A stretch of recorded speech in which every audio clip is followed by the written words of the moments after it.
जय हिंद दोस्तों। मां नर्मदा क्लासेस में आपका स्वागत है और मैं लेके आया हूँ आपके लिए एक वीडियो 2 दिसंबर 2022 करंट अफेयर्स। 2 दिसंबर 2022 से जितने भी करंट अफेयर्स के क्वेश्चन बनेंगे वो हम इस वीडियो में डिस्कस करेंगे। इस वीडियो की पीडीएफ आपको हमारे टेलीग्राम चैनल मां नर्मदा क्लासेस से मिल जाएगी। टेलीग्राम चैनल की लिंक मैंने इस वीडियो के डिस्क्रिप्शन में दे दी है, तो आप लिंक पे जाके टेलीग्राम चैनल ज्वाइन कर लें। तो वीडियो शुरू करते हैं। प्रश्न नंबर पहला, कार्बन कैप्चर यूटिलाइजेशन और स्टोरेज पॉलिसी फ्रेमवर्क किसने लॉन्च की है? तो ये नीति आयोग ने। कार्बन कैप्चर यूटिलाइजेशन और स्टोरेज पॉलिसी फ्रेमवर्क किसने लॉन्च की है? तो ये नीति आयोग ने लॉन्च की है। किसने लॉन्च की है? नीति आयोग ने लॉन्च की है। अब नीति आयोग की स्थापना कब हुई थी? 1 जनवरी 2015 को। नीति आयोग की स्थापना कब हुई थी? 1 जनवरी 2015 को। और नीति आयोग का मुख्यालय कहाँ पे है? नई दिल्ली में। नीति आयोग का मुख्यालय कहाँ पे है? नई दिल्ली में। और नीति आयोग के अध्यक्ष कौन होते हैं? तो जो वर्तमान में भारत के प्रधानमंत्री होते हैं वही नीति आयोग के अध्यक्ष होते हैं। तो वर्तमान में नीति आयोग के अध्यक्ष कौन है? नरेंद्र मोदी। वर्तमान में नीति आयोग के अध्यक्ष कौन है? प्रधानमंत्री नरेंद्र मोदी। और नीति आयोग के उप अध्यक्ष कौन है? तो परमेश्वर अय्यर। नीति आयोग के उप अध्यक्ष कौन है? परमेश्वर अय्यर।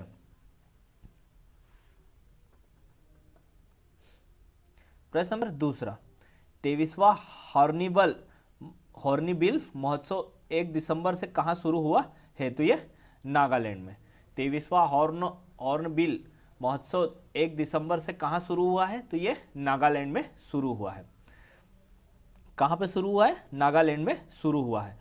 और ये जो हॉर्नबिल महोत्सव है ये 1 दिसंबर से 10 दिसंबर तक चलेगा। हॉर्नबिल महोत्सव कब से कब तक चलेगा?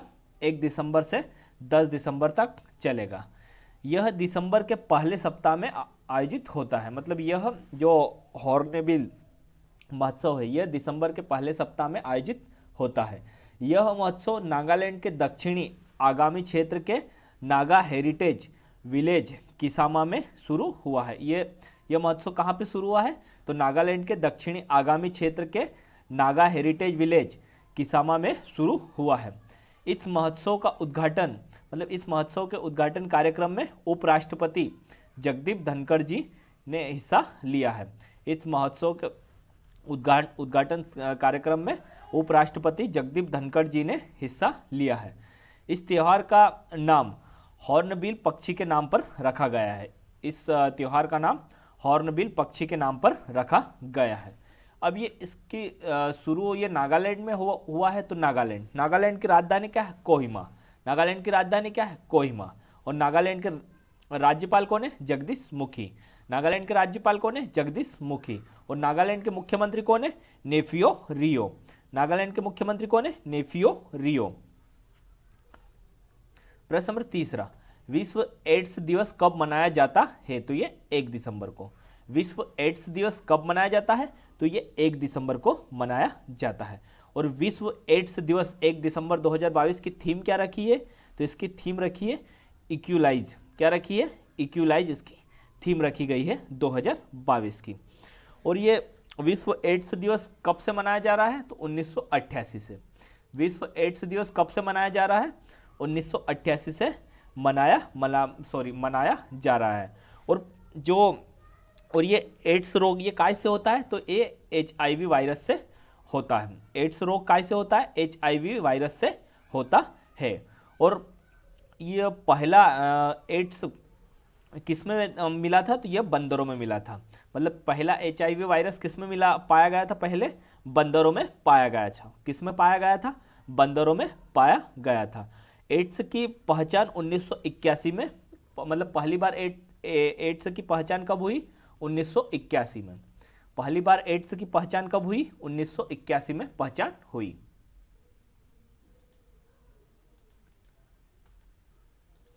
प्रश्न नंबर चौथा, इंटरनेशनल लूसोफोन फेस्टिवल 2022 कहां आयोजित किया जाएगा? तो ये गोवा में।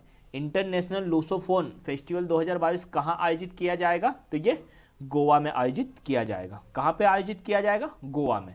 और कब से आयोजित किया जाएगा? 3 से 6 दिसंबर तक आयोजित किया जाएगा। कब से कब तक आयोजित किया जाएगा? 3 से 6 दिसंबर तक आयोजित किया जाएगा।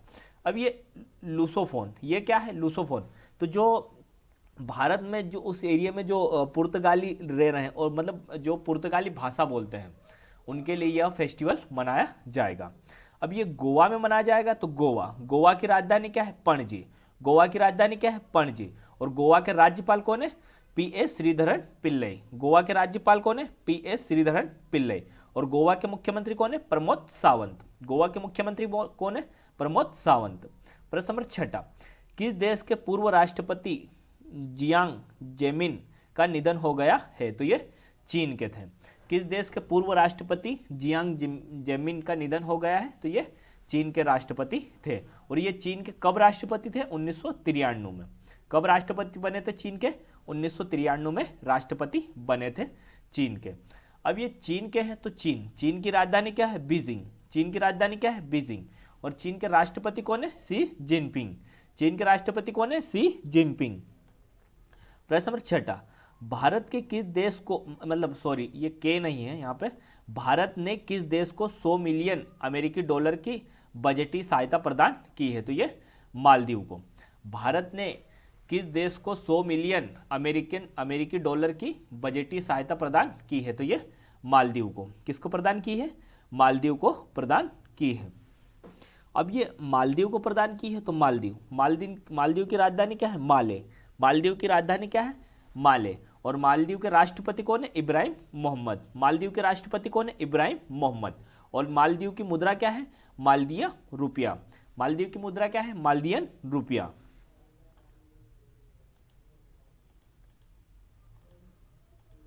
प्रश्न नंबर 7, कौन सा देश दिसंबर महीने की संयुक्त राष्ट्र सुरक्षा परिषद की अध्यक्षता के दौरान संयुक्त राष्ट्र सुरक्षा परिषद के मुख्यालय में महात्मा गांधी जी की प्रतिमा का अनावरण करेगा? तो ये अपना देश भारत करेगा। कौन सा देश दिसंबर महीने की संयुक्त राष्ट्र सुरक्षा परिषद की अध्यक्षता के दौरान संयुक्त राष्ट्र सुरक्षा परिषद के मुख्यालय में महात्मा गांधी जी की प्रतिमा का अनावरण करेगा? तो ये अपना देश भारत करेगा। कौन करेगा? अपना देश भारत करेगा। और जो महात्मा गांधी जी की प्रतिमा है, यह भारत के पहले व्यक्ति होंगे जिनकी प्रतिमा संयुक्त राष्ट्र सुरक्षा परिषद के मुख्यालय में होगी। महात्मा गांधी जी भारत के पहले व्यक्ति होंगे जिनकी प्रतिमा संयुक्त राष्ट्र सुरक्षा परिषद के मुख्यालय में होगी। और इनकी प्रतिमा का अनावरण कौन करेगा? तो विदेश मंत्री एस जयशंकर 14 दिसंबर को प्रतिमा का अनावरण करेंगे। महात्मा गांधी जी की प्रतिमा का अनावरण विदेश मंत्री एस जयशंकर 14 दिसंबर को प्रतिमा का अनावरण करेंगे। अब ये विदेश मंत्री तो एस जयशंकर है और विदेश सचिव कौन है भारत के? विनय मोहन क्वात्रा। भारत के विदेश सचिव कौन है? विनय मोहन क्वात्रा।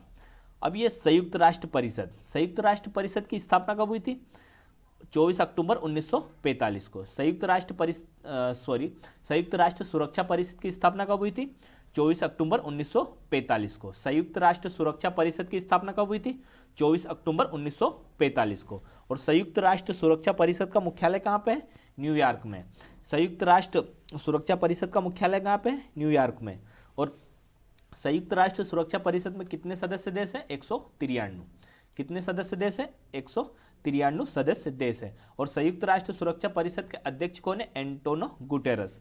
संयुक्त राष्ट्र सुरक्षा परिषद के अध्यक्ष कौन है? Antonio Guterres. और जो न्यूयॉर्क है, न्यूयॉर्क में 2023 से दीपावली पर न्यूयॉर्क में राष्ट्रीय अवकाश रहेगा। 2023 से दीपावली पे न्यूयॉर्क में राष्ट्रीय अवकाश रहेगा। प्रश्न नंबर 8, विश्व की सबसे ऊंची आवासीय इमारत हाइपर टावर कहाँ बनेगी? तो यह दुबई में बनेगी। विश्व की सबसे ऊंची आवासीय इमारत हाइपर टावर कहाँ बनेगी? तो यह दुबई में बनेगी। कहाँ पे बनेगी? दुबई में बनेगी। प्रश्न नंबर 9, रासायनिक युद्ध के सभी पीड़ितों के लिए स्मरण दिवस कब मनाया जाता है? तो यह 30 नवंबर को। रासायनिक युद्ध के सभी पीड़ितों के लिए स्मरण दिवस कब मनाया जाता है? तो यह 30 नवंबर को मनाया जाता है। कब मनाया जाता है? 30 नवंबर को मनाया जाता है। प्रश्न नंबर 10, संघ लोक सेवा आयोग का सदस्य किसे नियुक्त किया गया है? तो यह प्रीति सूदन को। संघ लोक सेवा आयोग का सदस्य किसे नियुक्त किया गया है? तो प्रीति सूदन को। और संघ लोक सेवा क्या होती है? यूपीएससी। कौन से होती है? यूपीएससी। और किसको सदस्य नियुक्त किया गया है? प्रीति सूदन को। प्रश्न नंबर 11वां, किस देश के ग्रेट बैरियर रीफ को विश्व धरोहर के रूप में सूचीबद्ध किया जाएगा? तो ये ऑस्ट्रेलिया के। किस देश के ग्रेट बैरियर रीफ को विश्व धरोहर के रूप में सूचीबद्ध किया जाएगा? तो ये ऑस्ट्रेलिया का। ग्रेट बैरियर रीफ कहाँ पे है? ऑस्ट्रेलिया में है। अब ये ऑस्ट्रेलिया का है तो ऑस्ट्रेलिया की राजधानी क्या है? कैनबरा। ऑस्ट्रेलिया की राजधानी क्या है? कैनबरा। और ऑस्ट्रेलिया के प्रधानमंत्री कौन है? Anthony Albanese. ऑस्ट्रेलिया के प्रधानमंत्री कौन है? Anthony Albanese. ऑस्ट्रेलिया के प्रधानमंत्री कौन है? Anthony Albanese. और ऑस्ट्रेलिया की मुद्रा क्या है? Australian dollar. ऑस्ट्रेलिया की मुद्रा क्या है? Australian dollar. प्रश्न नंबर 12वां, para sports person of the year पुरस्कार किसे मिला है? तो ये अवनी लेखरा को मिला है। Para sports person of the year पुरस्कार किसे मिला है? अवनी लेखरा को। किसे मिला है? अवनी लेखरा को मिला है।